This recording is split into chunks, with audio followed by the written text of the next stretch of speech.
Hello and welcome to the VGB's podcast. Yeah, wow. Hi, welcome to the show. Hey. I'm one of your hosts, John Warren, and with me is Niki Grayson. Nope, I'm not here. I'm turning the air conditioner on. That's also fine. It's pretty warm in here as well. What's up, chat? This is the first live episode of the show that we are doing, which is very exciting, but also a little scary because we have technical things that we have to worry about in a way that we didn't have to earlier. So it could be weird, but it could be a lot of fun. How's everyone doing? This is the first week that the website's been live. That's kind of fun. Good It's website. been fun. Yeah, good website. You sent me some good notes this morning about some things that are broken, which is great. Yeah, I got a little tippy yesterday and started Oh, clicking. really? Oh, wow. Yeah. Started clicking. That's why I said, sorry, I'm like this. Because I looked at the messages. I had sent all those messages before I saw the thing that said John Warren has his notifications silenced. And I was like, oh, no, it's late. Well, so what I woke up to was just here. Let me see if I can isolate this one. Yeah, what I woke up to was just a text message that said "sleep well." That's the last thing that I saw, and I was like, I did this game where I was trying to guess like how many other messages are there in the thread, and I think I guessed in my head. I was like, I'm gonna guess like 12, but it was like 28 or something like that. It was a lot, and there was a video. And there was a video, and it was good. It's all good feedback. It's all stuff that like I'm also not super happy with. So well, there'll be little changes that happen with the site. But for the most part, I've been really jazzed about this week. We've had some really good stuff go up. Yeah. It's been fun. You know what I love about it? Yeah. Not a single ad on the No website. ads on it. Yeah. So that means when you click on stuff, it goes to it. It just goes to it. Yeah, it just goes to it. I've worked at a website before when you clicked on a thing, sometimes it was like, did you mean to click on this? Mm-hmm. And it was like, no, I didn't actually. No. I actually didn't need to know about Maple Story 2. Yeah. I've never asked any questions. I never asked that. Too. Mm-hmm. So that was kind of a frustrating one when we used to work on a website. I'll never read about Maple Story 2 on VGBs.com.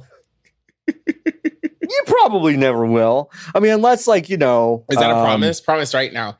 Promise right now that you'll never publish anything about Maple Story 2.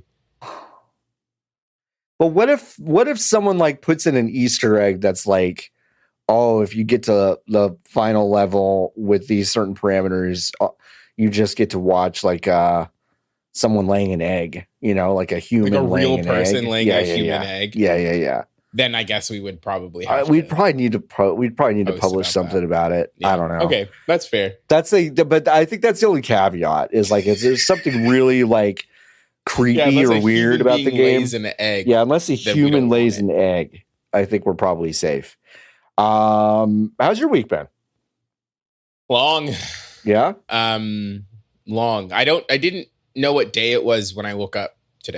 I asked someone how their Wednesday was going this morning. Yes. And they were like, my day's actually going pretty good. It is Thursday. And I was like, and they were like, how's your Thursday going? And I was like, mine hasn't obviously I'm very aware. It's Wednesday for me still. Yeah. No, I straight up asked the person I was talking to just before this call. I was like, do you know what day it is? I was like, I don't know what day it is. Do you know what day it is? And she was like, it's Thursday the 20th. And I was like, sure. During SGF, I had to date a document. Like they handed me an NDA at the Capcom booth. And I just looked at this lady dead ass. And I was just like, I don't know what day it is. Can you, like, what day is it? And she was like, it's the 11th. And I was like, okay. Sure. Whatever. What's the 10th? Say. Sure, that's what it is. We had there is something I want to talk about with SGF because we did have an embargo of something that we played up yesterday. Yes, Throne and Liberty. Did I play it? Yes, the Amazon. Oh, that was hell yeah, dude! I can't wait. So I want to talk about that. It.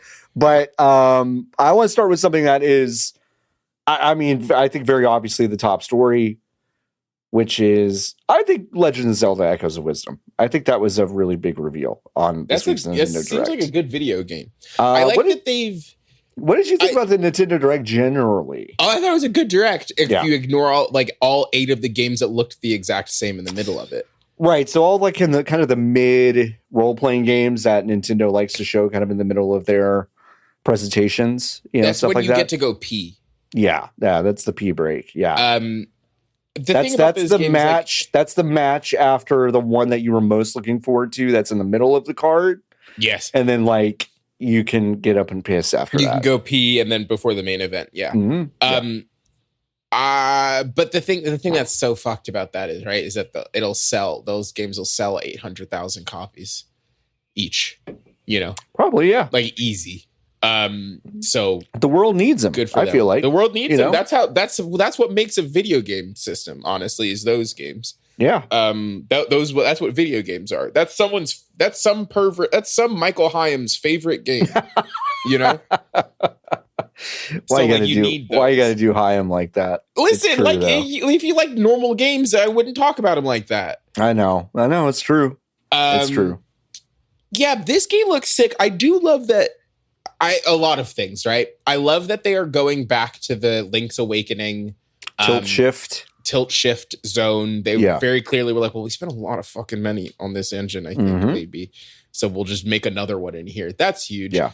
It looks like it isn't as framey and weird as the first one was. Yeah, I think that's an important thing to talk about because like there's a mechanical density to this game that I definitely want to get into.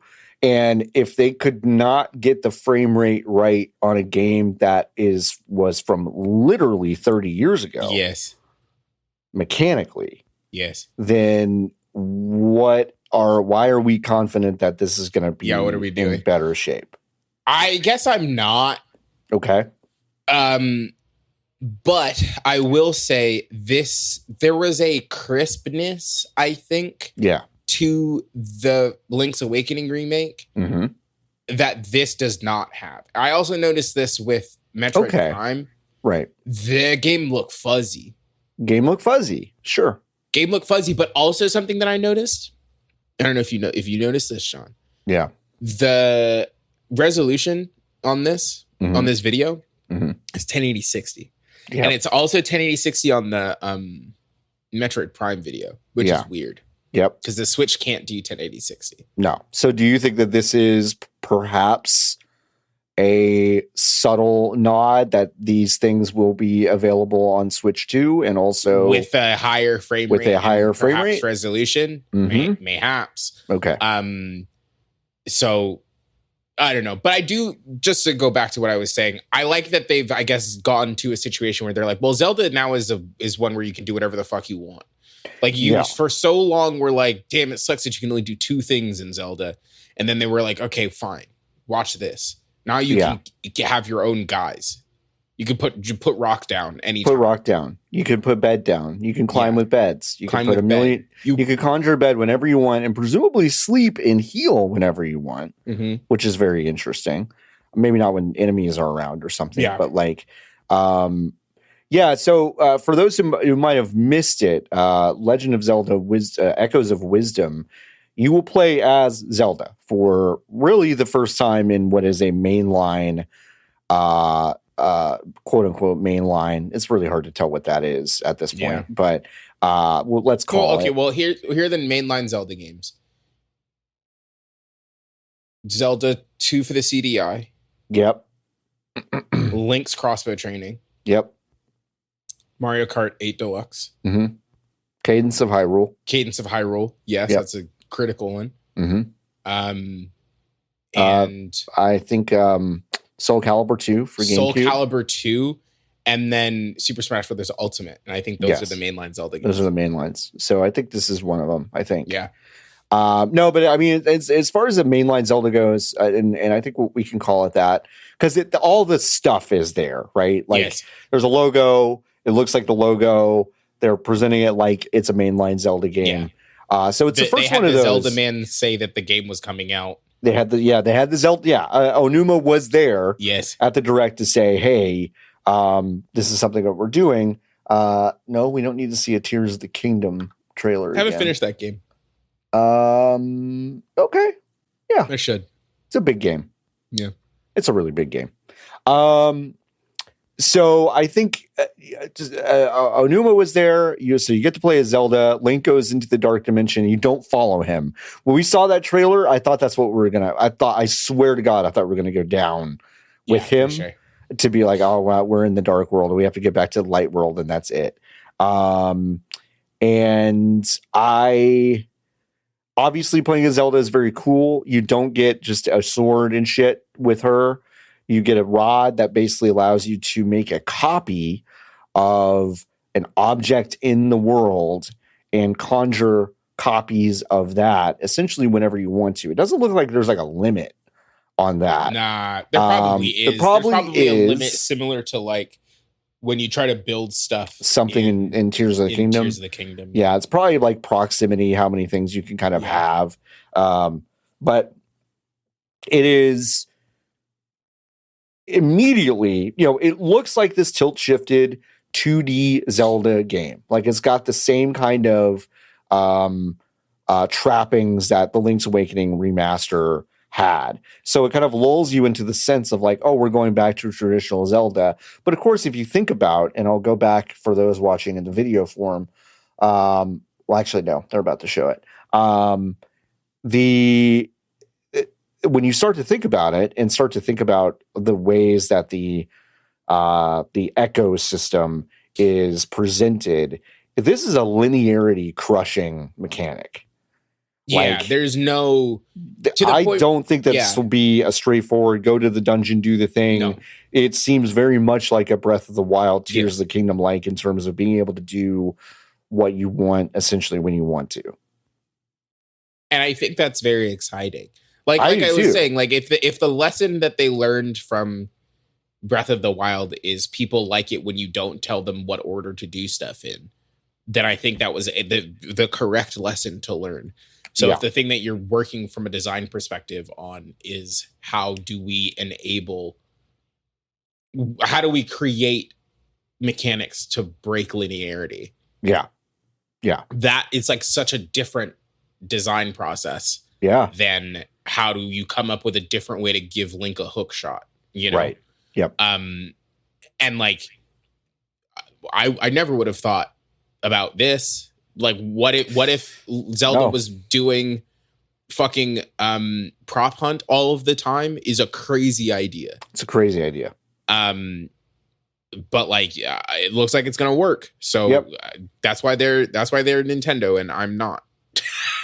Yeah, I mean, it's true, but it is such a big swing, and I do wonder how like the real traditional Zelda diehards felt like this morning. Like, did they feel like, oh, we're getting what we want, or are they learning that the thing that they want is really unbelievably linear and old school and whatever, and which I would say to them. There are a lot of those. Yeah, they make right now. Still, you can play a lot of those still. Maybe you've played them before, but they're there. And I guess I'm excited because this probably did not take a massive team to make, and it did presumably not take a long time to make. But it is mechanically dense in a way that is exciting to me as someone that got a little bit tired of that old formula, but also wasn't necessarily craving an immediate return to a massive open world 3D experience. Yeah. I also think that like, oh, it's gone. So what's gone? Oh, your thought? The thought. Oh, yeah. Bummer. That's really funny. I hate it when that happens. No idea. No idea. Oh, I remember. You know what's fucking silly? What? They've got to learn about radial menus, though. This fucking team. Oh, sure. Right. They really got to learn about circles, because it seems like the way that you cycle through the items is the same way that you cycle through weapons in Breath of the Wild and Tears of the Kingdom, which is a horizontal square situation. Mm-hmm. Yep. No way, y'all. Mm-hmm. We made circles for a reason. Yep. You just put it on a button, hold it, and then use the stick to rotate, slow down time, and let me do it that way.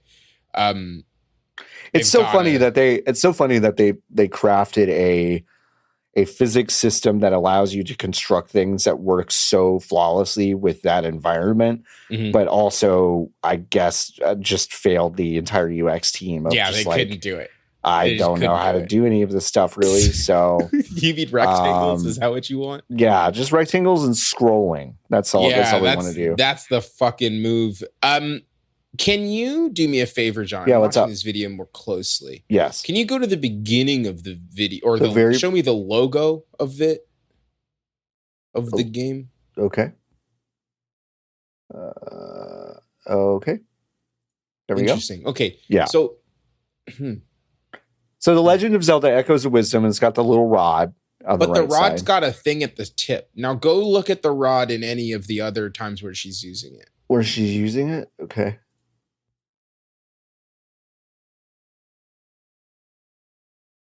Uh-huh.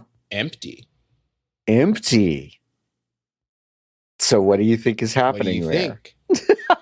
I don't know. I don't think this is that big a deal. I think it just is sparkly. I think it's just showing when the thing sparkles. No. Listen. We're trying to. We gotta get this. Listen. We gotta get that Nintendo speculation money.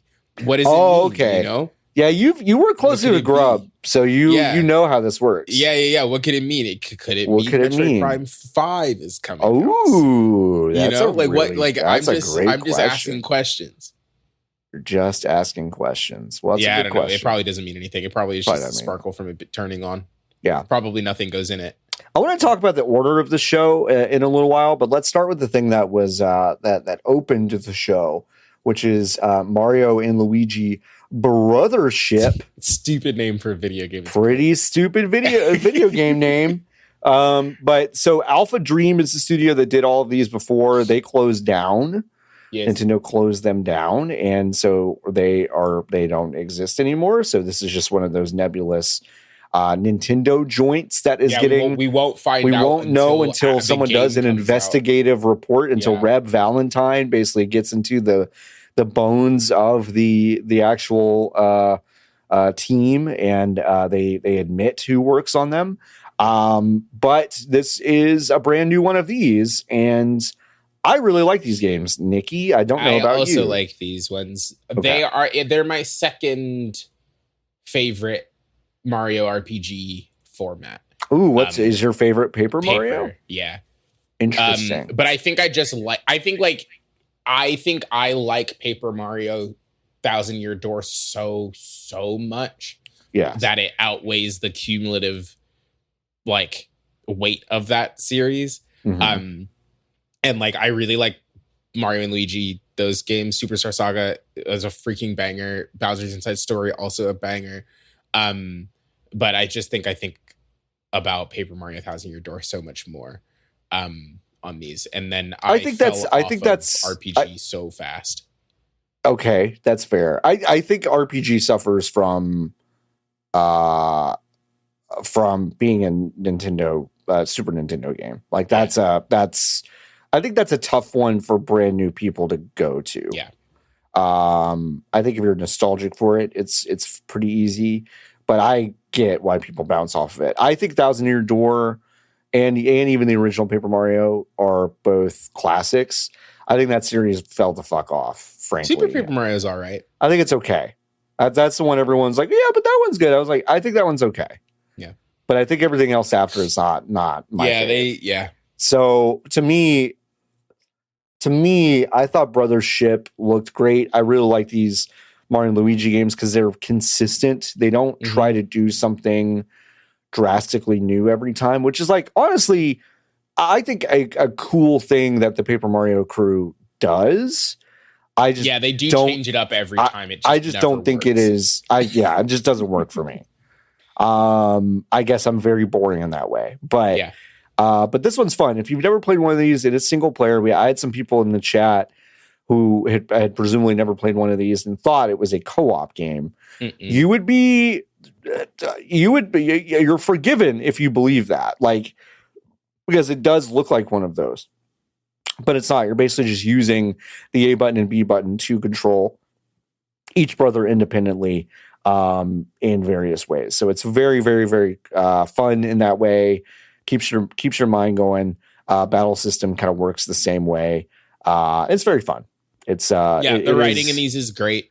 Writing is great. Like, this is where the beginning of the like Luigi sucks narrative came from. Like, it definitely started in Luigi's Mansion, where like the cowardly aspect of it, but like the Luigi kind of has like his character honestly came out of the Mario and Luigi series. So good stuff. The bad guys are called Extension Core. Oh, do you get it? Yeah, it's pretty good. It's pretty good. Yeah, they look like plugs. Yeah, all right. Yeah, that's kind of good. Yeah, it's pretty good. It's pretty good. They call that writing. They call it writing. Yeah, I'm excited about this, and it comes out this year, I think. October 7th. Yeah, November. Sorry, 7th. November 7th. Which is very exciting. John the bottom still says Legend of Zelda Echoes of Wisdom. It sure does. You know what, folks? Just turn it off. I'm not a producer. That's fine. I can just turn it off. I'll turn it off until I'll turn it off after we talk about this game, Metroid Prime 2. 2-4 by Beyond. 2-4 by owned. Looks like Halo 4. Yeah, let's talk about Metroid Prime 4 Beyond. Like Halo 4. We got this at the end of the show. It was kind of hey, we got one more thing for you. This is a game, for those who may not know, was announced 7 years ago, was given to a Singapore studio to be made outside of Retro Studios.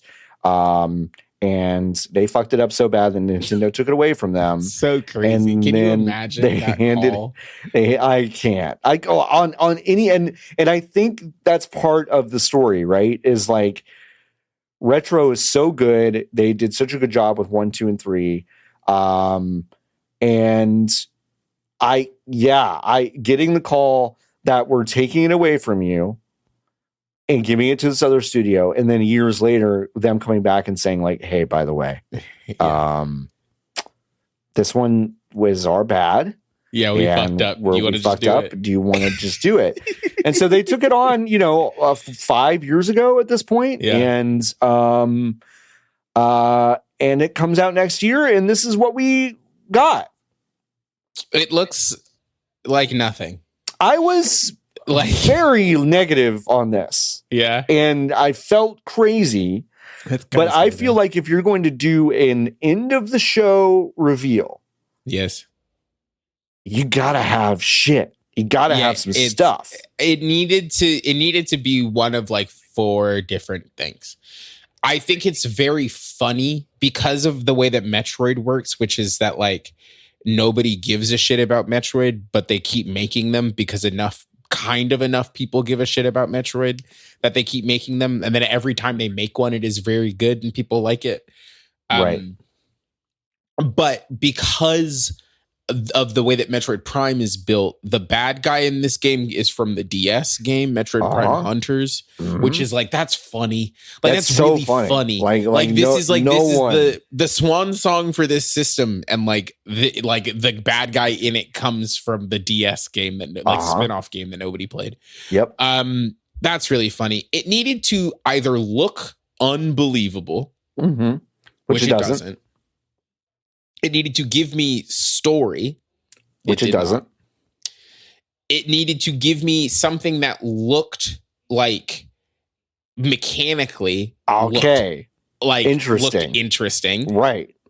It doesn't. It latches onto the mechanics that you had within 5 minutes of the very first game. Yes, exactly. Yeah, it's like, do you remember Metroid Prime? Yes, I do remember Metroid Prime. Thank you very much. It's so odd. Yeah. Or it needed to be they needed to give the first half of this video and then also be like, also we're making a Call of Duty or something, like obviously they would never do that.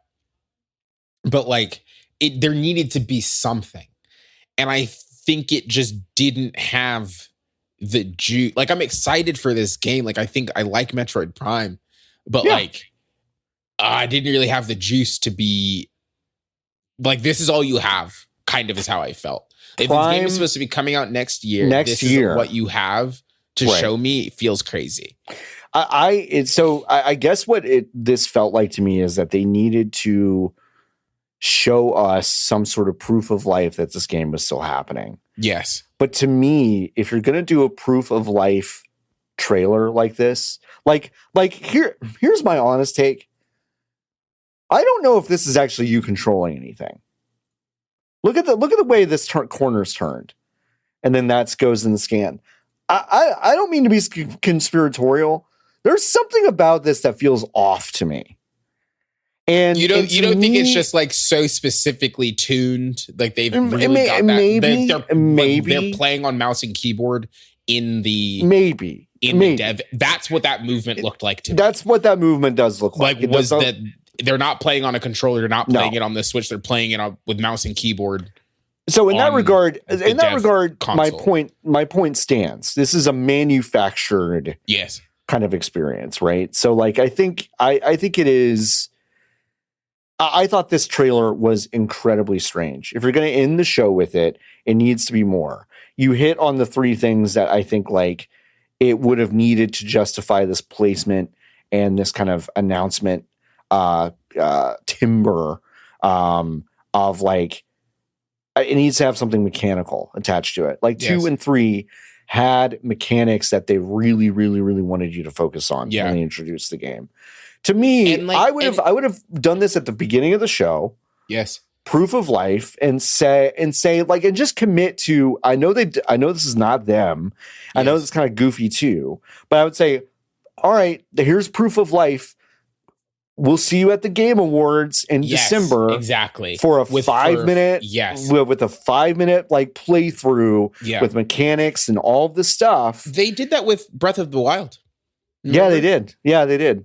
They showed that thing that was like very much not like it was a vertical slice of a different video game. Yeah, you remember that? Like that first one, and then it came out later, and then it looked like a real video game, and you were like, "Got it! Oh, got great, it! Perfect, I understand." And then, like, obviously, like we still didn't really understand what that game was going to be, because I can't wait. It's probably just too soon, but I cannot wait for a book on that game because I think like the bait and switch on that game really is like up there with Metal Gear Solid 2. Mm-hmm. Yep. If they even did the thing like they did in Halo 6 Infinite, where they were 5-6 Infinite, where they're like, he's got a grappling hook now, and you can just use that kind of wherever. If that was if that was shown, or like if at the end, like because they pan through the forest, there's like beautiful forest vista, beautiful quote unquote forest vista. And then like if she grapple hooked the camera, that would have been sick. Yeah, you know, to be like, there's the mechanical twist, like she's got a grappling hook or something. Right.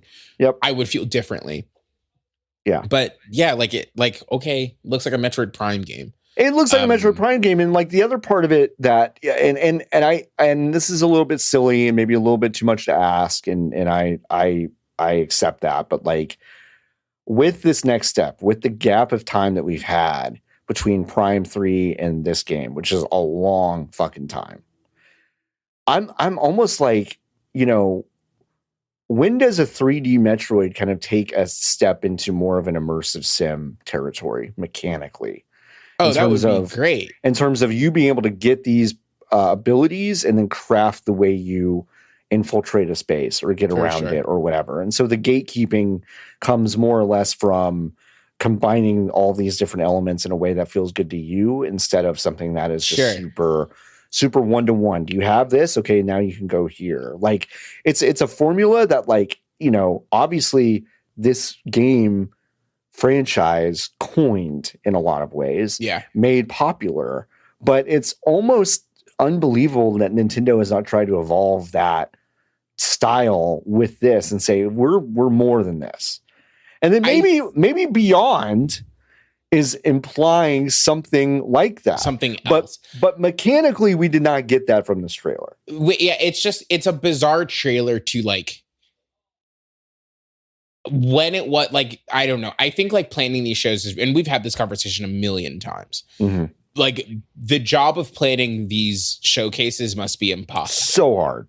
Yeah. Impossible. Like, you know that you have a... You don't know what you're going to get necessarily from all these different teams, probably until like the day before. Yeah, sometimes. Sure. Anyway. Like, yeah, like, and then you have a glut of games that nobody's going to care about. So like of course, like when you meter and pace this, right?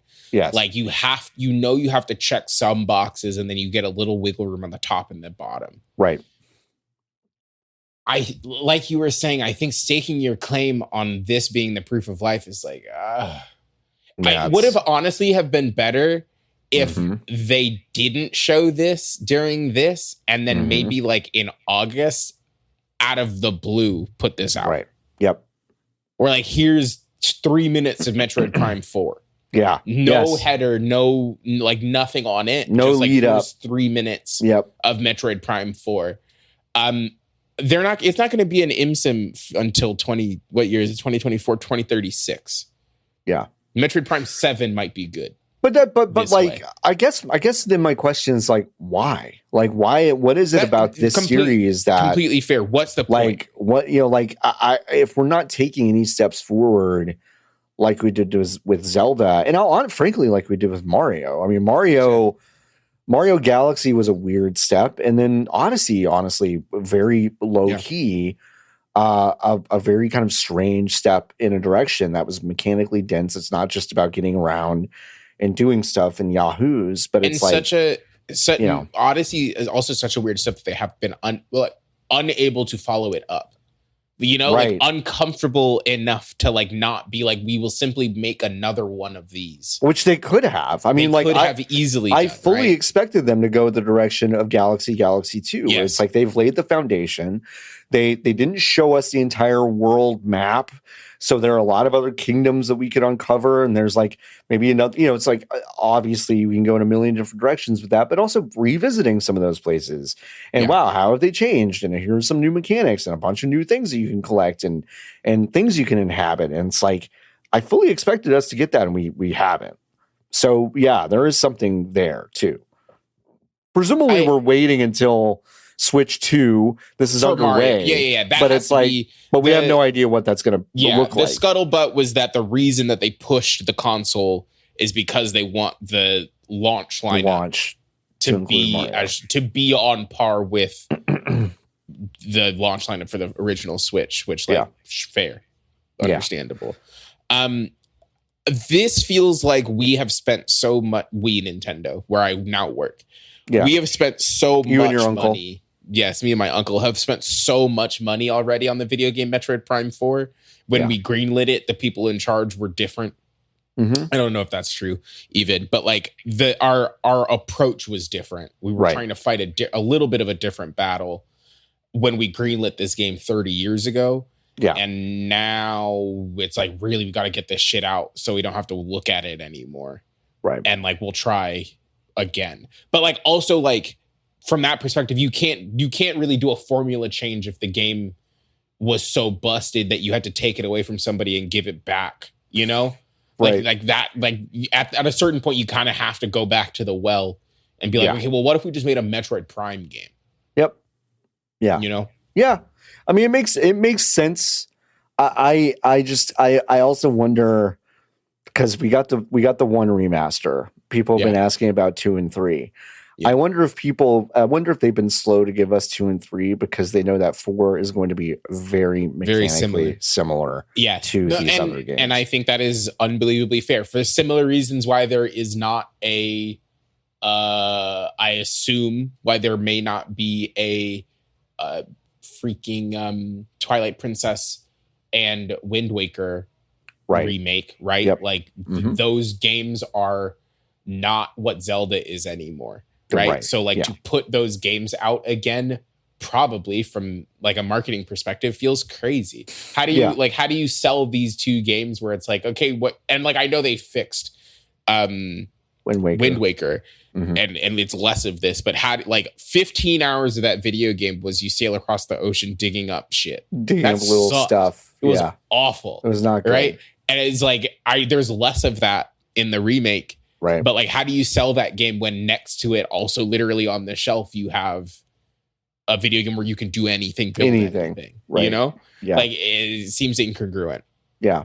No, it's tough. So, yeah, I think putting one of these together is tough. Was there anything else from the direct that you were particularly excited about?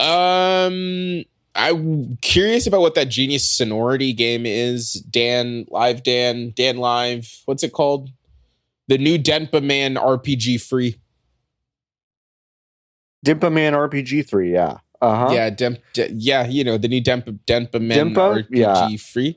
Yeah, that was the fuck, what was that called? You know, the new Denpa Men RPG free. So just type that, John, just type it in. Just type in the new Denpa Man RPG free into the computer. Denpa Man RPG free. The new Denpa Men RPG free. Denpa Men 4 free. The new Denpa Man RPG free. Yes. You said it. Good job. It's there. They made Pokemon Coliseum. Yeah. So this looks a lot like that. I mean, it's pretty exciting, like, you know? Can you show it? Can you put it on the TV? Show the class. I'm working on it. Oh, it looks like it looks like Miitomo a little bit. Yeah, I've never heard of this game before yesterday or Tuesday, whatever this thing was. It looks silly. This looks like what you want the last year of the Nintendo Switch lineup to be. Sure. What the fuck is this? You know? Yeah. There's a guy in a triangle hat. They look like Mii's vaguely. You get like Denpa Men. Yeah, you get 4 guys. Like it kind of looks like Miitopia also. There's an Animal Crossing aspect. Yeah, there is an Animal Crossing. Like, who fucking knows what this video game? There's something called Together Catch. Denpa Men can join 109 left, is what it said on the screen. Like, what is it? What does that mean? What do you mean? Yeah. This looks silly. And I was also excited about. Do you have the list of the full? I guess I can just go to a website, Polygon. Yeah, I go to Polygon because I didn't put one up on mine. Marvel. What was it called? Collection. Oh, basketball coming to Switch Sports. We got to play that. Yeah, basketball coming to Switch where you have to dribble. Yes, finally. You actually have to dribble, which Real is very basketball. Funny. Here's the trailer for the Marvel fighting game collections, which a lot of people are really excited about. Because Marvel vs. Capcom 2 has been freed and it is now inside. I guess this is a longer trailer that they didn't show in the gameplay in this. This is Children of the Atom, which is a decent fighting game. Marvel superheroes. Half of this shit's made up. I'm convinced that half of this shit never actually came out. No. It all definitely came out. This was all real. I think the only real game in here is Marvel vs. Capcom 2. So I played X-Men versus Street Fighter, which was very cool. You didn't. Yes, I did. I played this one. They just made this, Sean. No, it hasn't come out yet. Now, I did not play Marvel versus Street Fighter. That's one that I think actually might be made up. What was the last one called? That was that was Street Fighter versus X-Men. Fucking stupid. And now this is now Marvel versus Capcom, and then they're going to get Marvel versus and then Capcom they're going to 2. do Marvel versus Capcom 2. Yes. It's so funny that they were like, we put the one that nobody liked in here, and then we also are going to put the one that everybody liked in here. It is so funny because I did for the entire time that this is happening, because this Punisher beat 'em up is fine. I've also played this, but like it is so funny that it's just lumped in. Yeah, they were like, we found this just Marvel versus Capcom 2. It's just that. Yes. Like, no one really gives a shit about the other stuff. No one's going back to the original Marvel vs. Capcom. No one's going back to Marvel superheroes versus Street Fighter. No one's doing that. Yeah, no. But they wanted to sell you a box. They couldn't sell you a box with just the Marvel vs. Capcom 2 ROM on it. So it's crazy. It's crazy.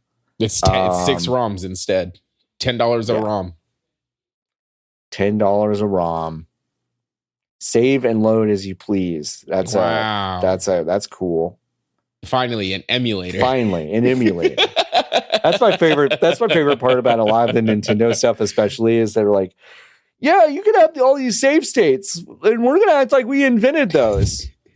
Don't ask where they came from. Yeah, don't ask. Do not shrink the screen. You will see the frame that says EMU deck at the top. We will turn you into a modern day indentured servant if you do this. Don't look. Don't look. So yeah, there's online multiplayer and stuff with these, which I think is really cool. A lot of the fighting game diehards were unbelievably excited about this. Not coming out for Xbox. I mean, that's very funny to me. Yeah, that is very funny. It's a big L. It's on PlayStation, it's on Switch, it's on Steam. I think, I don't know. That's funny. It's very funny. I don't know. How do you lose that? Capcom is like, we don't need to. We don't need it. We're good, actually. That's crazy. It's fine. Four Swords online play. We got some stuff in chat. Some folks are excited about that. That is exciting. I'm not a Four Swords person, but those games mean a lot to a lot of people. Mario Party. Funkicle saying the Punisher game. It's Alien vs. Predator reskin and worse. Yep, I remember the Alien vs. Predator game well. Dragon Quest 3 is coming out before Dragon Quest 1 and 2. They keep calling it HD 2D, which I fucking hate. HD 2D, HD 2D. Mostly I hate that because it looks worse than most things. I don't think those games. Yeah, I don't think they look very. I don't think HD 2D looks very good. Is Fantasian? I think Octopath Traveler 2 was the best one of those, but I still don't think that. I still think it's weird. Yeah, Fantasian. I don't know what I would call that. It's kind of that almost has more of the Link's Awakening tilt shifted. Kind of it's not really, none of it's really 2D. It's all kind of I didn't like the way it looked. Yeah. Well, the opposite of a Men's Warehouse to me. Yeah. I liked when Fantasian was out on mobile, I liked it. Now it's free from the prison of Apple Arcade. Of Apple Arcade. And it's coming to Switch, which is exciting because that game is good. I like that game. Dioramas, a lot of dioramas. I feel like we haven't really talked a lot about Super Mario Party Jamboree. Super Mario Party. They've got 5 boards, and Western Town is here, John. Your favorite stage, Western Town. My favorite stage, Western Land. I don't remember. Westworld is Westworld. Here. Westworld's here. That looks like nothing to me. Yeah, listen, Mario Party is nothing. No, I was just quoting Westworld. Oh, is that what they say? She looks at a photograph and she goes, "That doesn't look like anything to me." What's the picture? Like a real place. But is she a robot? She's a robot. The thing about that one is that but they're people though, right? Well, I didn't watch enough of it to tell you which ones were people and which ones were not. Because I think that they were all people. You think that they were all people? Now say more. I think the whole point was that it was crazy that they build all of these robots that are basically people, but they're not people. Aren't they just trying to get the robots to break? Aren't the robots trying to break out? I don't know. Yeah, they're trying to break out. Kind of. Some of them are. Western Land, I was right.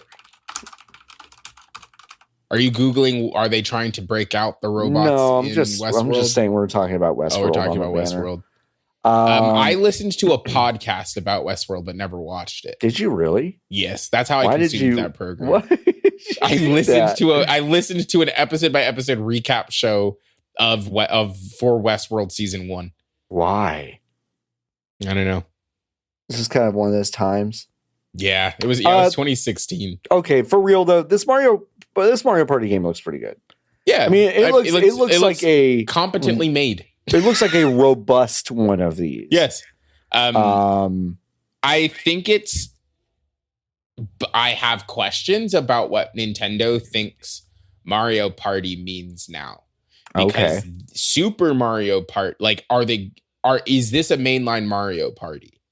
Because the games used to be called Mario Party Number, and now they're called Super Mario Party something.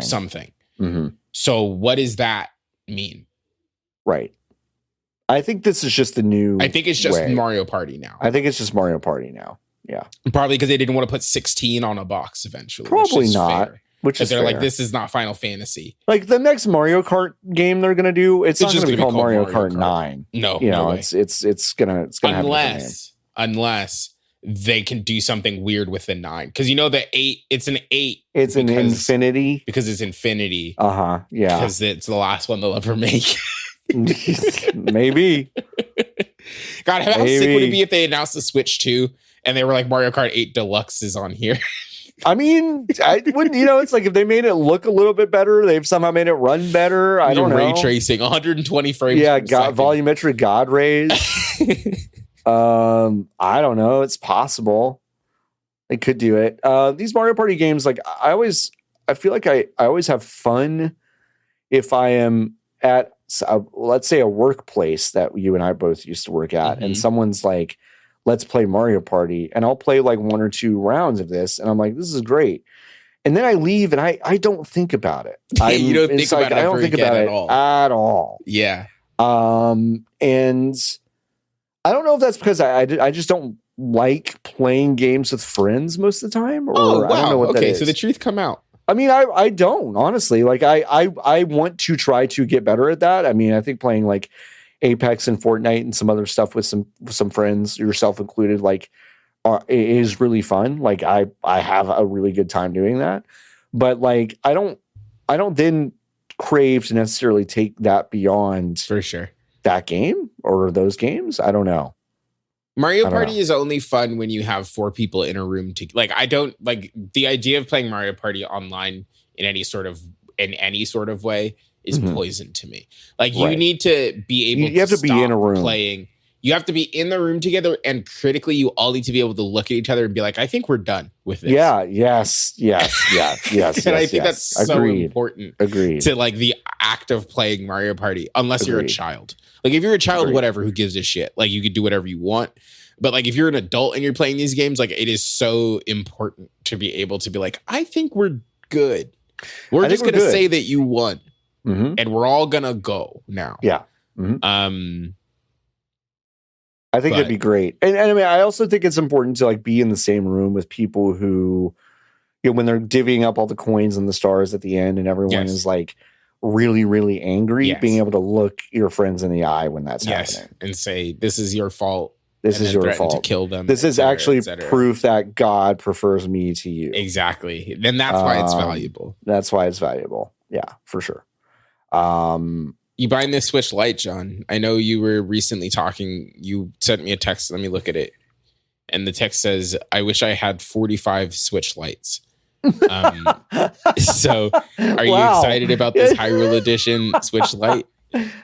Yeah, I so am. And like, I'm really glad you asked because like, yeah, you're right. Like when I sent you that text, I was like, I meant that with all my heart. Yeah. That I just wish I had 45 Switch Lites. No, I have no desire to own a Switch Lite. I cannot imagine having one of these that I can't hook up to my TV. It's so nuts to me. Merritt, who is going to join the call in a moment, and we can ask her about this. I don't understand it, but she has a Switch Lite. I think that's all she plays with. That's huge. Which is crazy. Couldn't be me. Stronger than me, Yeah. 5 hours ago, Nintendo released this trailer for Luigi's Mansion 2 I didn't know about. It looks like Luigi's Mansion 2. It looks like Luigi's Mansion 2. So It looks like one of these. not that it's bad, like it just looks like Luigi's Mansion 2. It just looks like Luigi's Mansion 2. I think it's very funny that they have to sell you this game that sold some copies ages ago. Copies. That's true. Also, like the idea that it has a disclaimer that's like some of this is in-game footage is crazy on a 20-year-old. I know. It's so nuts to me. But overall, I felt like the Nintendo Direct was pretty good. Yeah, they did good. Perhaps the last one for this console. Yeah. I think their lineup is strong. It did feel like that was the last one that we will hear before they announce the Switch 2 officially. Yeah. And I honestly, I don't know if they, the last game that they announced is the Mario game, right? And that's November. Yes. I think that we don't see anything else from them until January. Yeah. Right? Because it would be weird to do a direct in the fall undercutting this lineup. Yeah, I agree. Right? I totally agree. Yeah. So like, I think they kind of just hunker down and we don't hear anything. And then that first direct in January, February, where they're like, okay, this fucker's coming out in March or April. Yep. Here we go. Yep. But I also do wonder, once they get it into production, it'll start leaking like crazy. So I do wonder if they will have to be like, okay, well, we know that the pipeline is going to start, like Joy-Cons are going to start coming out, like case manufacturers are going to be like, this is what it's going to look like. We built the whole thing out of plastic and it looks like this. So that's going to start to happen. So I do wonder if they're going to be like, okay, like here's what it looks like. We'll get no games. They'll put Mario Kart 8 Deluxe on the screen.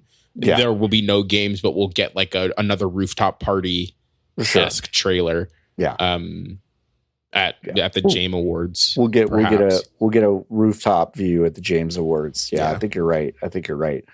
All right, we're going to take a quick break. We're going to Merritt on the call. We're going to talk about painting little guys.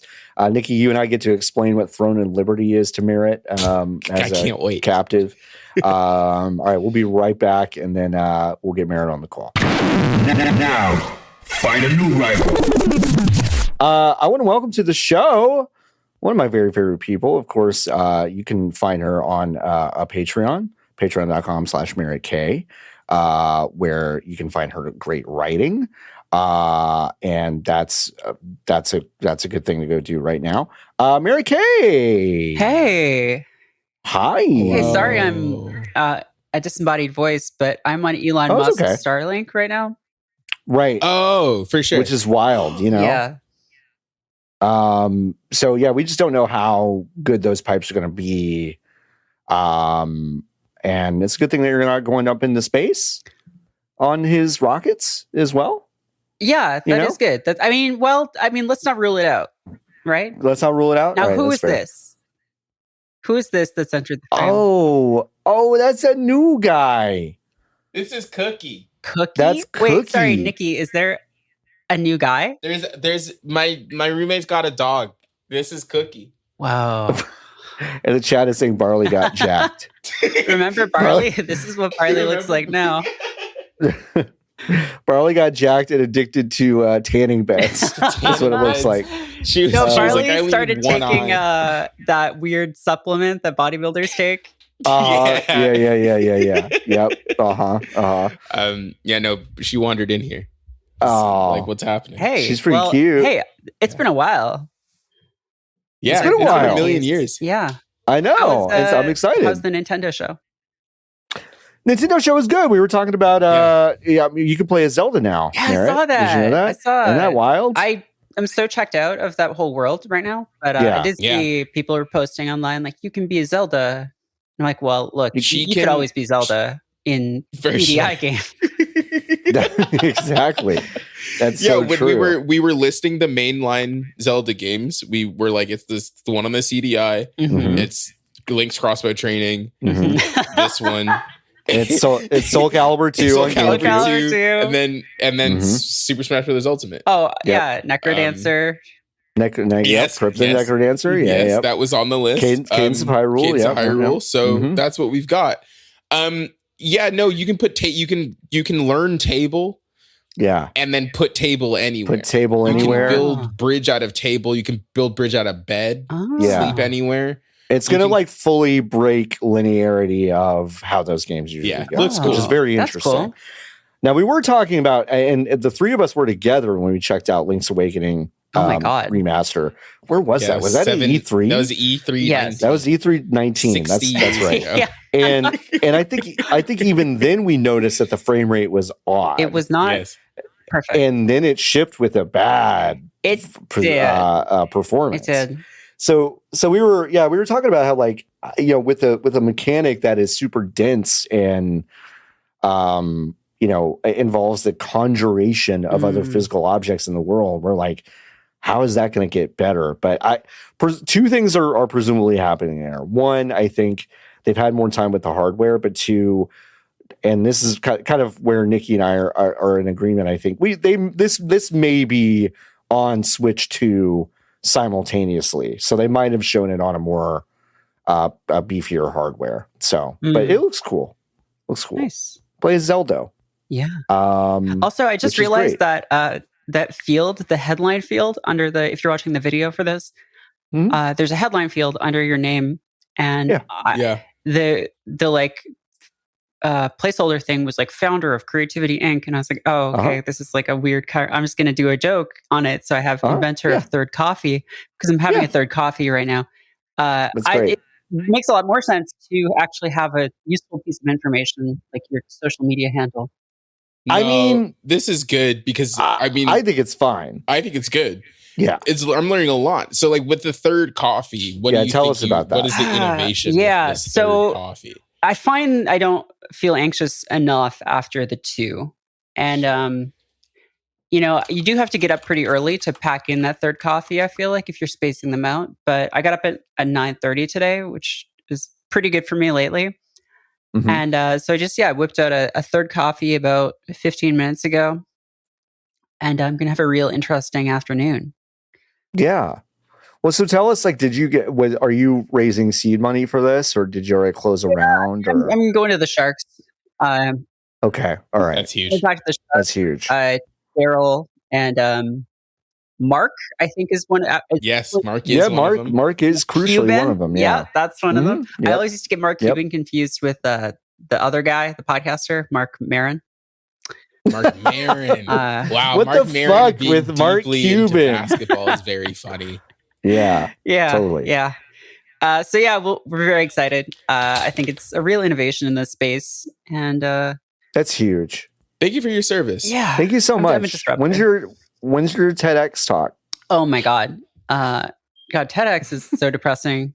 It's like, they'll give anybody. I know. I was on YouTube, and so I created a new YouTube channel, which maybe we can segue into that. Yeah, I want to talk about that. But I'm getting served all kinds of content that I never would on my actual YouTube account, and showing me stuff like TEDx talks with like 12 views.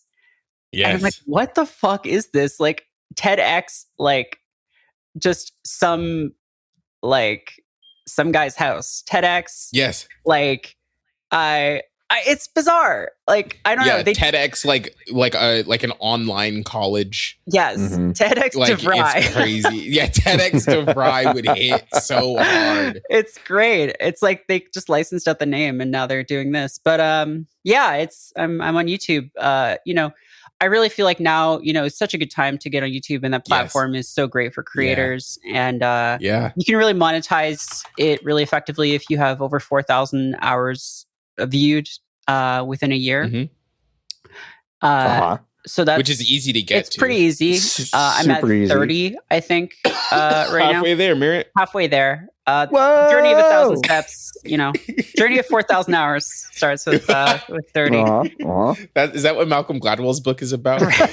Yeah. But I don't know. It's been kind of fun. I'm like doing iMovie stuff, which is I feel like also like 10 years out of date. I'm just like doing like cross dissolves and like. Oh, hold on, my doorknob's ringing. My doorknob's ringing. My doorknob. I think just doing it, right? Like just doing it is better than worrying about if just like I said in the video, Yeah, I mean, kind of. I mean, like, I think I definitely get I get bogged down if I feel like if I'm not using the materials or the programs or the progressions that, you know, people I really admire are doing. If I'm not emulating that, then I'm not actually doing it, which is so silly to me. It's like, if you're familiar with iMovie, use fucking iMovie. Like, it's such a, I don't know, it's such a silly thing to get bogged down in when you think about it too long. I feel like, I don't know. Yeah. It's I don't know. I used iMovie because it was just the easiest. Like, it has the least features, and I'm like, I don't need it. Yeah, but it's like, you don't need a lot of bullshit. I just literally want to be able to make cuts in a video and narrate. You're not making you're not making a Niki Jakey. I'm not making a Niki Jakey 30 minutes edit-a-thon. Like, I'm not doing a Mr. Beast thing.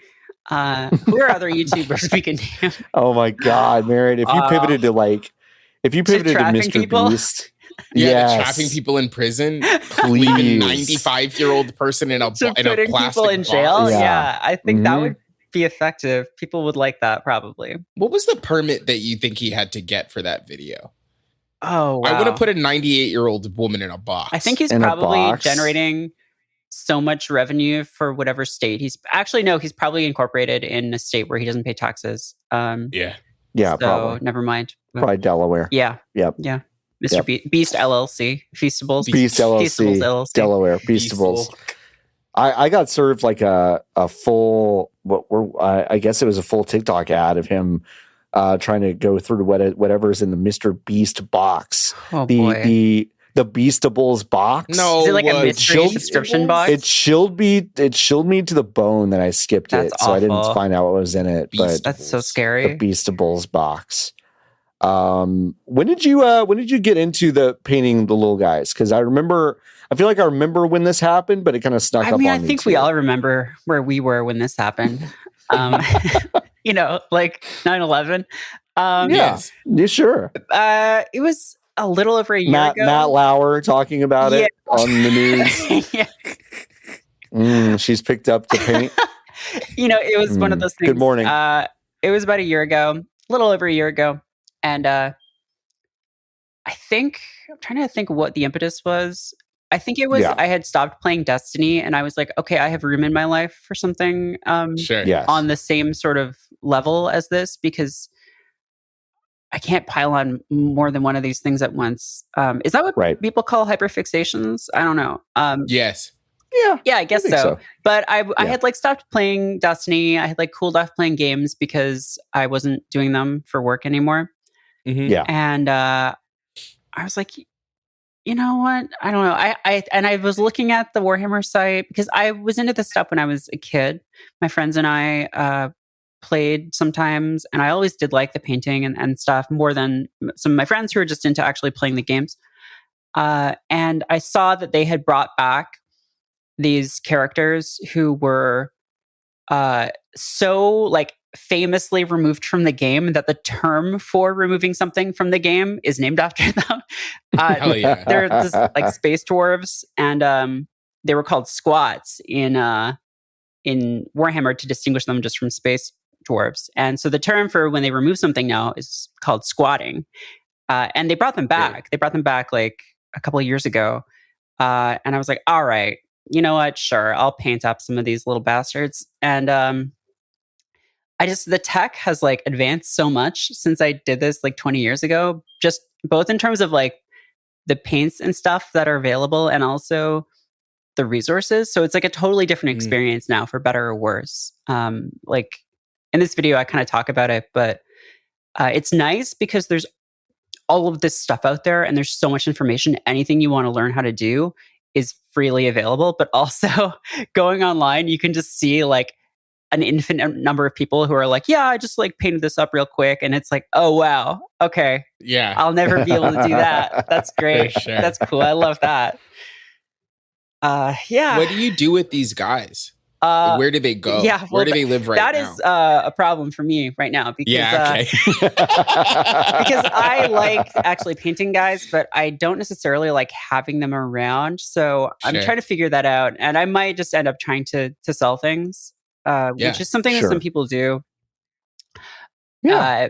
I mean, a lot of them, for Warhammer specifically, like they're made for games, right? So the guy Right. in this video is actually from a board game. And that one I'll keep just because it's part of this board game. Mhm. But yeah, I don't really have that much interest in like collecting like a ton of like one set like type of guy. Yeah. Just because I get kind of bored painting the same thing over and over. So Sure. but it's like I briefly got into Lego like 5 years ago and then that fell off really quick. But the problem with that I realized was like, oh, I like putting Lego together. I do not like having like I had someone a lot over of Lego one sets. time. Yeah. I had a date with someone and she came back to my house and was like, you have a lot of Lego. Oh my God. I was like, I don't have that much Lego. I had like 3 sets, like fairly small Lego sets. And it was just like, oh, huh. Yeah, I guess I can't do this anymore. I guess I can't do this because I mean, if I had a stronger sense of self, I could just say, yeah, I do. Sure. Yeah, I do. Clearly, I don't. I have a lot of Legos. It's hard. I have to. It's so hard. I have to immediately fold at like this slightest sense of pressure. But yeah, so I don't know. I'm just trying to like figure out what to do, and like just maybe like sell things or give stuff to people, or I don't know. I do wish I could get more confidence just with the things that I have in my house. Like so often, like someone will come out to our house and have to like go into my office to like, drill a hole in the wall to do something or whatever.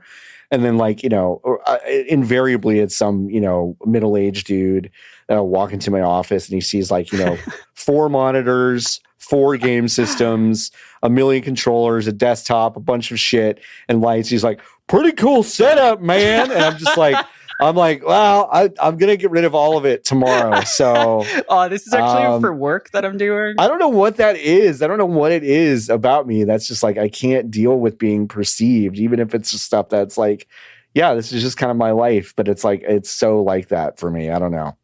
I got to get over that. But with these, first of all, I was not aware that they got rid of squats at any point. Oh yeah. I had no idea. Well, why did they get rid of squats? Because squats were the pieces that I accidentally shoplifted when I was 10. Really? Yes. Wow. Yeah, I put squats in my backpack. Hey, sorry, 1 second, John. What the fuck is happening on the screen right now? Those are all Merritt's transitions. That's in the video. That's in the video. I thought we were getting hacked. No. No. No, that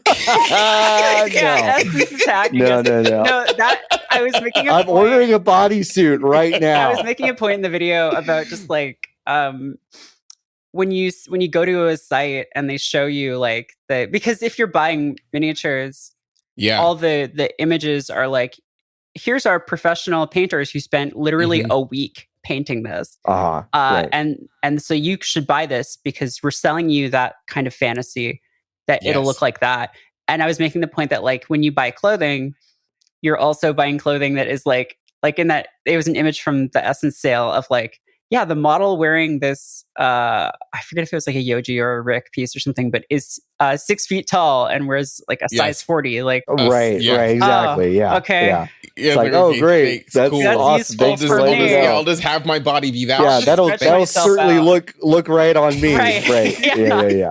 Exactly. But yeah, no, they did get rid of squats way back in like I think in the shift from second to third edition. So it was like right before I started getting into Warhammer. I don't know exactly why. I think it was because they were like, oh, they don't really fit into because third edition was when they started getting really like grimdark serious. I think that's actually when the term grimdark came about. Before that, it was much sillier. Like the orcs are soccer hooligans. The squats are all driving around on like motor tricycles. Hell yeah. And but then I think in the last few years, they're like, oh, the people who grew up with this stuff are like in their 30s and 40s now. We can make a lot of money by bringing stuff back that they remember. That makes sense. Yeah, I just popped those right in my backpack and left, Hell and got yeah. home and found them in my thing. And I shoplifted them from the hobby store where my best friend's brother worked. So not only did I steal them, I Wow. stole them from someone I knew. That's food out of his mouth. I like, my mom was like, "Oh, damn. All right. Well, we better take those back." I was like sobbing because I thought I was going to go to hell or Yeah. get arrested. Yeah. I felt so bad. Can I ask a question? How did you put them in your backpack and then leave? What was the so I put them in my backpack because it was on the back of my wheelchair, right? So I didn't have to hold them. Yes. And then I did this thing where I was like, well, I'm not holding anything. I didn't get anything. I didn't get anything. And so I just left. Yeah, got it. So yeah. Did you buy them or just return them? I think I just returned them because I think I took a beat and was like, I'm probably not going to get super into this. And I didn't. Yeah. But yeah, that's what happened. But I've always been interested in Warhammer and Warhammer 40K, but like I've never taken the moments to actually do anything about that. But it's having such an interesting renaissance right now in video games too, which I think is really fascinating. Like I really like the way that team has basically just kind of like spread its license out to a lot of small teams. It's just been like, go fucking crazy. I think that's been really great, actually. Because you've been playing, or you had been playing at one point, the what is it, Dawntide? What is that called? Dawntide? Darktide. No, Darktide. Yeah, actually, so I am still playing Darktide. Okay. It's kind of interesting, actually, how when I was growing up, there were basically no Warhammer games. There were like a couple of older turn-based strategy games. When Dawn of War came out, it was like a huge deal because it was the first one that was actually really good at the time. There was like Tau Fire Warrior, and it was a terrible FPS. But and then there have been a few over the past couple decades, like Space Marine, obviously. But yeah, the last few years, they're just like, we'll give our license to literally anyone who asks for it. It seems like, and a lot of them seem like kind of garbage. But then Darktide is great. It's a team shooter, like it's a Left 4 Dead. And it's made by the same people who made a fantasy version of that game too a few years ago, Fat Shark. And there's Space Marine 2 is coming out, which looks pretty cool. It's going to have a co-op campaign, which is nice. Who's that guy? That was Wait, go back to that guy with the big sword. I think that was a Hive Go back to the guy with Tyrant. the big sword? Yeah, who the fuck is that guy? Hell yeah. Yeah, So I tall. think it's a Hive Tyrant. It's a He's really Tyranid. big. Space Marine 2 is you're fighting the Tyranid. Tyranids, who are basically the aliens from Alien, except for some reason they also hold and use guns. Great. Yeah. But yeah, the original Space Marine was like not bad. It was not perfect, but it was kind of cool. This one looks nice, and I've been playing Rogue Trader as well, which is basically, it's Owlcat who did the Pathfinder games. Oh, yeah. Which is wild. And and Rogue Trader, I think, like a lot of their games, launched with a ton of bugs, and it was pretty rough. But it's in a place now where it's really good. I really recommend it if people like Baldur's Gate and they're looking for something similar. Yeah. The system takes some getting used to, but it's a very like vibey game. Like it's very like, because one thing I don't love about Baldur's Gate is it's just set in this sort of like, D&D Forgotten Realms D&D. world, which is like generic fantasy. Whereas Rogue Trader is like, oh, this is like a real sort of like world that feels unique. And you get to meet some real freaks in it. So I love freaks. yeah, there's some real ones. Freaks make the world go round. Yep. Why don't they wear helmets? That's a great question. I mean, there is no good in-universe reason for it, really. It's just because it's more dramatic that way. For sure. To like be able to see expressions and stuff, and to have, and then you can have characters making faces and things like that. But I mean, that's fair. They should. Yeah, it just seems like it would be safer for them. Protect their kind of their head juice. A lot of the important stuff is in there, A lot of the important stuff in there. Yeah, but also some of the guys seem like they have bullets in their head already. So It does look like they do. They So just got what's a that metal lodged in there. Yeah. yeah, those are. Yeah. Why the fuck do I even know this? I think those are called. Yeah, I did. When I told Merritt what we were going to be talking about on the show, I was like, yeah, I was just painting the little guys, maybe like Nintendo or something. It's like, no, we're going to expose you and all of your Warhammer stuff. Yeah, I believe they're called service studs. They're like, you know, in Star Trek when you get the little pips on your badge or whatever. Yeah, sure. They're like goes Yeah. in your head. on your head.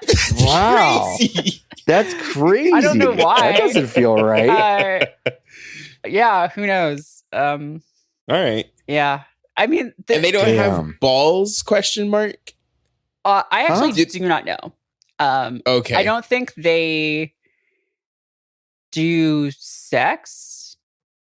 They don't do sex. Do Warhammer? Oh, God, do not Google that. Balls? Dude, you're going to get on so many lists. You can't Google that. You're not allowed. Space Marine 2 looks pretty good. I've been like, it's been in kind of my periphery for a while because I knew some people who really liked the original, even though, like you said, it was kind of like an okay game. It wasn't great. But this one looks interesting. And I think just on the strength of a lot of their games just being interesting right now. They've got that twisted metal like kart racer that's got some really bizarre gameplay elements to it, which is I think really, really fun. I thought that that boomer shooter that came out, That game was good. Actually, it has that was pretty good. DLC just came out for it last week. Right. I think Bolt gun. Bolt gun. Yeah. So yeah, there's new DLC for that. So y'all should go check that out if you haven't played that game. I think it's pretty good. Yeah, a lot of these Warhammer games are just like really good right now. And I think it's like a really good way to do licenses. It's kind of what I wish something like Star Wars would do, and actually give a little bit less of a shit of what their games kind of look and sound like. But we're not there. If you churn out enough, some of them are going to be good. Law of large numbers. Some of them are going to be good. I mean, it's like I think a lot of people have nostalgia for the period where Star Wars games were kind of like that. I mean, like they just remastered Dark Forces, which was so one of those, which was like, such a fun boomer shooter in the vein of something like Doom when that came out in the mid 90s, and it was really, really good.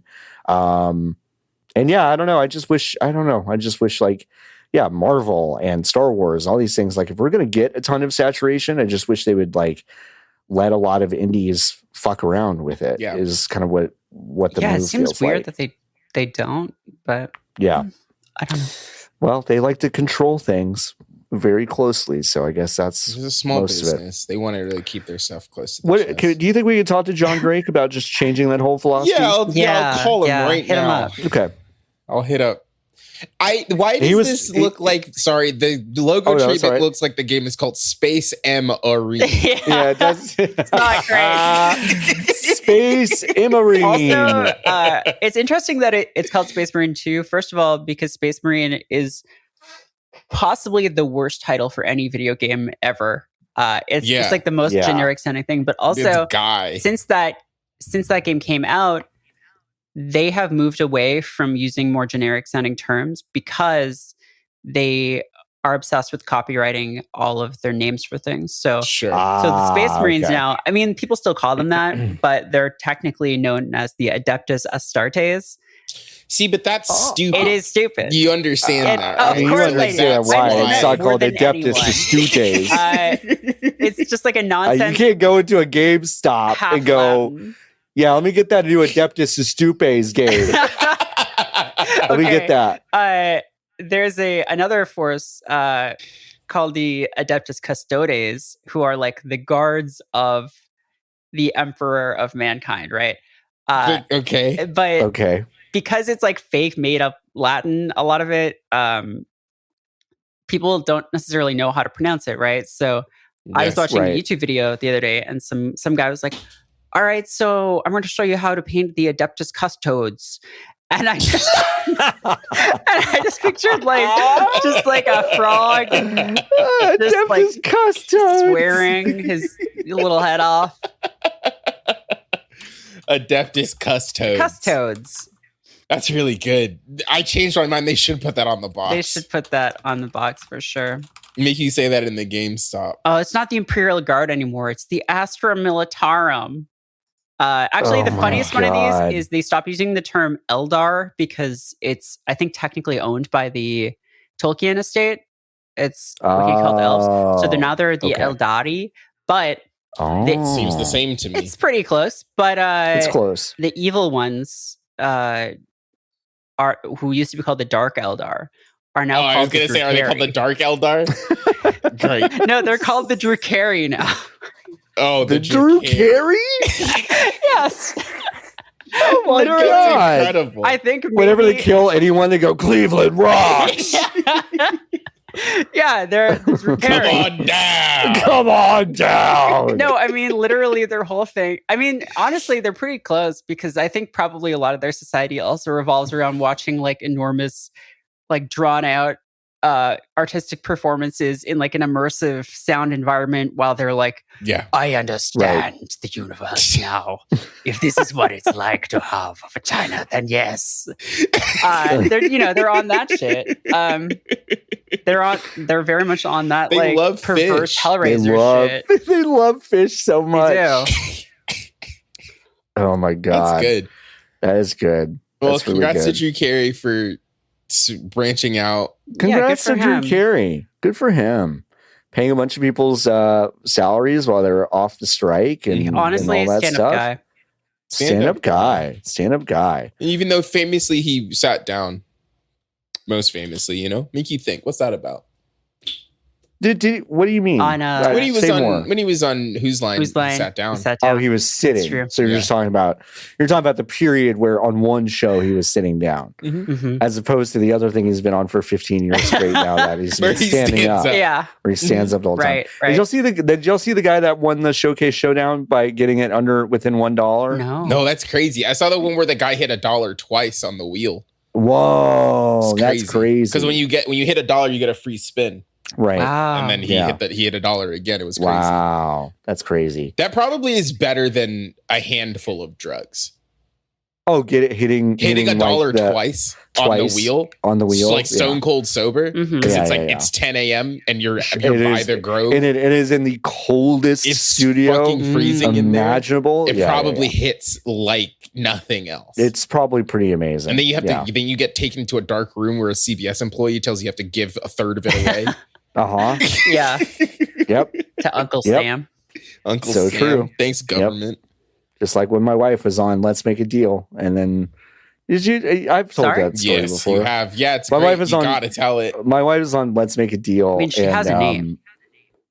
My wife, my wife Ann was on Let's Make a Deal, and she was like, first of all, it's colder in that studio than anything, and she actually won $700. Yeah, and which is great. Nice. But we were waiting to find out when her episode would be on, and then her episode is on, and she was cut out of it, and figured out that like all the seats in the audience have mics right above them, so that they can catch like not only like crowd noise but like other stuff too.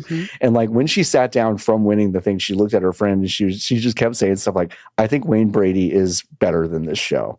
Like I don't know what is happening, but like Wayne Brady, like this is so sad that Wayne Brady is doing this, blah blah blah. They should have left like, it in. And then her friend was just like, these fucking seats are mic'd, and she was like, and then she was. That's literally just that's the dream. That's the I think you should leave bit. Yeah, I know. Yeah, I know. It's Limo really, really service funny. ripped me off. Watch explode. God, $700 is the perfect amount of money to win on TV too. I think because because then like it's nice. It's like that's just a nice chunk of change, you know. Yeah, you just do something that go down real smooth.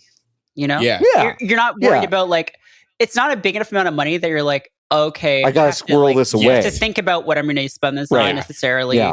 you wouldn't feel super guilty like splurging a bunch of it on buying something. yourself a little thing. Yeah. That's it great. was good. Yeah, it felt nice. Merritt, this is fun to have you on the show. Yeah, thanks for having me. And it was great. It's been great writing for the new site. Thank you. VideoGameBees.com. We have 2 Merritt K pieces up right now. One about Japanese PC games, which is like super interesting, and I learned a lot when I was editing this piece, which is great. And then kind of about the loss of kind of a local handheld multiplayer, and also just kind of the loss of communities generally. You can also read a lot about that in Merritt's book, Land Party, which you can get right now, which is fun. It's on my shelf right behind me. You can't see it from this angle, but just out of frame. Right there. Just out of frame. But it's a wonderful book, and you should go get it. Maybe Niki's going to go get that. I think that's what Niki's going to go do. But that's a great book. Like I mentioned, Merritt has a Patreon, patreon.com/Merritt K, which is a great place to catch up with everything. There it is, Land Hell Party. yeah. That's it. It's a great book. And also Plastic Pear. That's your YouTube channel where you paint little guys. That is correct. Yeah, for Which some is so reason I exciting. just haven't like put my name on it or anything. I think I have this thing of like, I thought it was a good move. Yeah. Not because I'm I'll say ashamed. that. I'm not ashamed. No. I know that. Maybe I'm a little ashamed. No, I just No, but I think that's how it goes with Yeah. stuff like this sometimes. yeah. I'm just like don't know. I always have this fantasy of like, can I do it again? Like. For sure. Can I do sure. it again? Like, yeah, just like I want to tear myself down to nothing and be like, I'm going to do it again. I want to do it. Not that again. I've achieved a dizzying height or anything, but like, I know what you mean. you know, it's that thing of rolling yeah. up to a new town with, right. you know, You still have the juice. you still have the juice. Yeah. God, if the That's Switch great. 2 It's- doesn't have Street Pass on it, I'm going to 9/11 Yoshi's Island. No. Do, do, do, do, do, do, do, do, do, do. God, Oh, I'm playing at the Pentagon. No. Mountain in the middle with the face on it that spins around. That's sad. That's so tragic.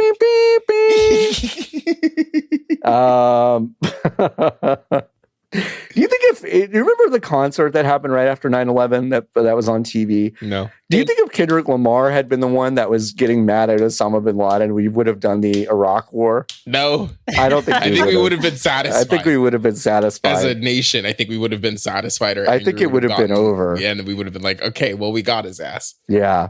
Well, it's 4th episode of this show. First 9/11. First 9/11 Sorry, reference. So I'm we were sorry. first I to know you guys- 9/11. No, Like, it's fine. I know you guys. No, like, it's different fine. program. That's a different Okay. program. It's a different fine. show. That's a different Yeah. show. Moratorium doesn't exist on this one. Okay. It doesn't exist on this one. But yeah, please go check out Merritt's writing on the site. I was obviously super pumped to have Merritt write for me. Well, at all, of course, but certainly in this first batch. Really good stuff just in this launch week. So, and really good stuff down the pipe from a lot of different writers that you like. Moira Hicks wrote a really fucking wild piece about the Metal Gear Solid Snake Eater healing system that challenged very quickly kind of like, what kind of decorum am I having on this website? I'm like, no, let's just go for it. It was really good. So I love publishing a lot of different stuff. So yeah, keep checking on the website. If you want to support us, you can over at my camera died. Oh my You God. almost made it. That's crazy. Dude. That is No fucking way. crazy. Wow. That's It's his fucking first one, crazy. everybody. Oh my God. Woo. What is happening? I thought you got a new camera. Listen, this is a long story. Oh, okay. I do. It's hooked up. It's right next to it. There's a lot of things. But yeah, you can go to vgbs.com/join. We got so many folks that signed up for this already. I'm really excited about it. A lot of people did sign up for the yearly tier as well, which is super cool. So yeah, you can go there and support us.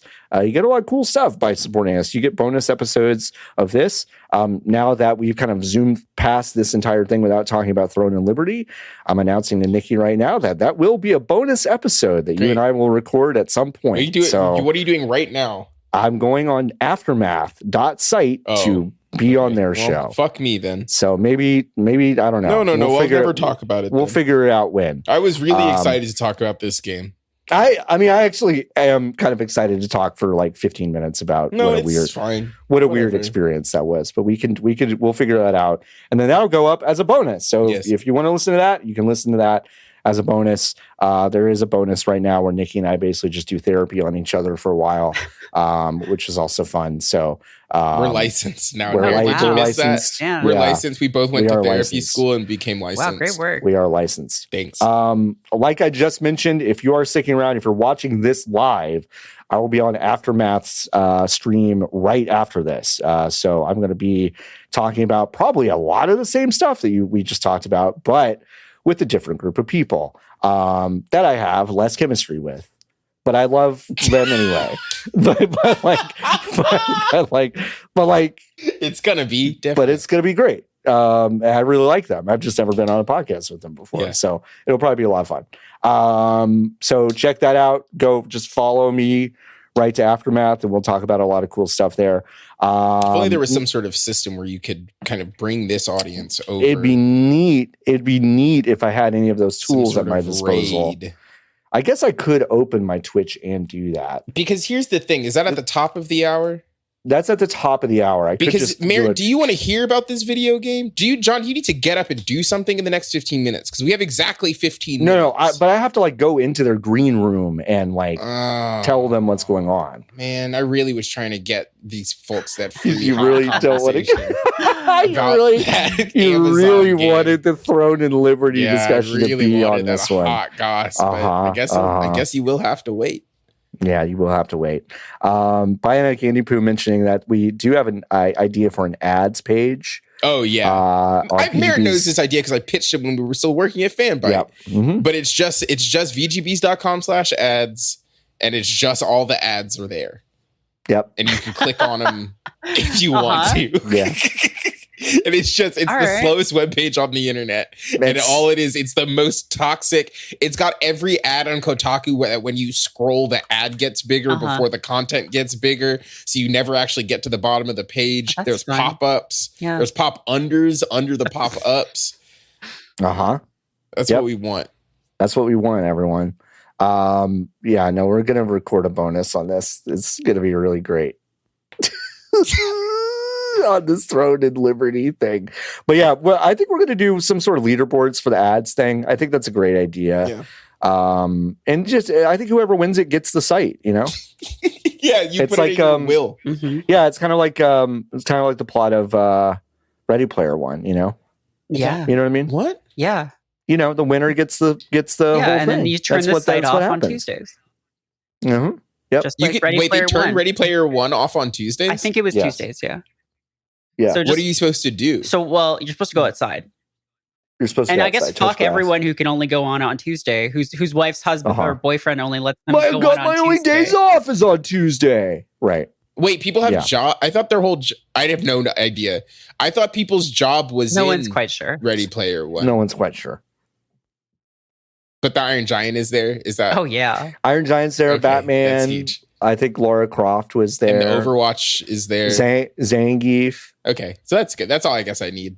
Yeah, that's Merritt, all you need. Would you, if you... No, Zangief, wait. I'm literally thinking of Wreck-It Ralph. You are, yeah. I was going to say. I was naming people from Wreck-It Ralph. Wreck-It Ralph, not from Ready Player One, but they're both basically the same. Overwatch is in there for sure. Yes. Yeah. Merritt, how many Space Marines are in Ready Player One? I mean, I don't think when they made it, because it was like 6 years ago, 7 years ago. Mm-hmm. I feel like probably zero. But if they made it today, I bet there would be a bunch. A bunch. Damn. Yeah. Chad is saying Battleborn. Battleborn was there. No That's way. True. That's so true. No fucking way. It's so true. It's absolutely Mushroom true. Guy was there. Mushroom Guy. The Battleborn is hobby grade. live game. How'd that work out for you, pal? Yeah, can you get? What if you started painting Battleborn minions? Yeah, what if you I started? know you're trying to figure out. You're trying to have less of these plastic guys after in your home after you painted them. But what if you had more of them mind? that Randy Pitchford was excited for you to have? Yes, is that good? So Do you want that? Is that good? Yeah, I mean, I'm looking into it. She admitted she won it. Interesting. She won it. I'm getting word that Randy Pitchford's in your DMs already. Oh no. All right, we're gonna get out of here. Yeah, follow me to Aftermath. They're not live yet, I don't think. Otherwise, I would raid. Oh no, they are. Wow, perfect timing. I was stalling. Perfect. You were stalling, and you did a great job. Thank you. I'm gonna go back to my channel, and I'm gonna click into this, and I'm going to raid aftermath.site. Okay, there we go. So folks watching live, you can follow over there. If you're not watching live or you're just listening to this on podcast feeds, thank you so much for hanging out. I really appreciate it. Thank you to Merritt K for coming on. It's always lovely to chat. Of course, Niki with the co-hosting skills. Thank you so much. You can find Niki over at giantbomb.com, where they continue to do great work with those amazing folks. It was great to hang out with them at SGF. That was yesterday. I know it was yesterday. I can't believe it. Unbelievable.